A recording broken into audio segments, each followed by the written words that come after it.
From our North Idaho newsroom, we are learning more about a man involved in a post-fall shootout with police and sheriff's deputies that shut down Interstate 90 Sunday for 12 hours.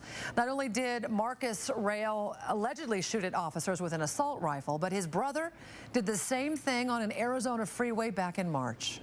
Good job, dude. Oh my God.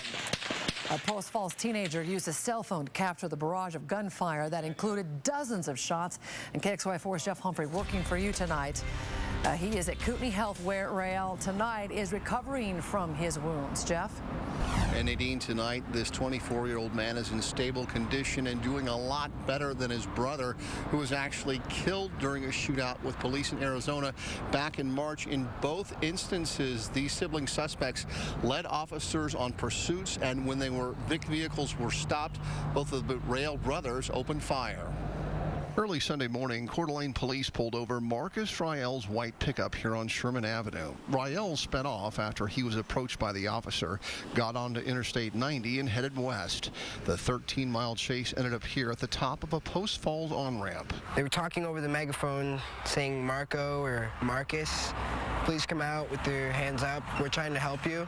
16-year-old JULIAN MOSHER had stopped near the on-ramp after seeing all the police activity and then listened to about a half hour of negotiations with Rael. They had their guns drawn, and we were looking to see what was going on, but they told us to back up. So then I just pulled out my camera and started recording. KXLY sources say the first shots on Mosher's phone are from Rael's assault rifle. More than a half dozen officers from 4 agencies then returned fire.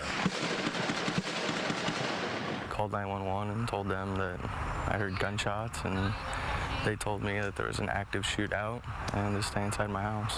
By running from police, Rael had created a deadly force scenario almost identical to the one his brother was involved in. Just 3 months ago, Andrew Rael killed 2 strangers, including a clerk at an Arizona convenience store, and was later shot by police after he pulled an assault rifle on the officers there. The similarities between the 2 shootouts will likely play a role in determining what happened here in Post Falls. But unlike his brother, Marcus Rael, Nadine, is not suspected of committing any major crimes before he was pulled over here in Coeur d'Alene by police. In fact, Rael had no criminal history here in North Idaho until Sunday morning. Jeff, according to a news release, a dozen officers fired their weapons during that shootout? Well, because of the negotiations that went on, there was plenty of time for other officers in this area to get to the scene and set up a perimeter. Once Rael allegedly pulled his weapon, it appears that a dozen officers saw the same threat all at the same time and reacted to it, but you certainly don't have to take my word for it. That's because detectives have the benefit of looking at both dash cam and body cam video of this incident, and that will give us a much better idea of exactly what happened. Reporting live in Coeur d'Alene, Jeff Humphrey, KXLY4.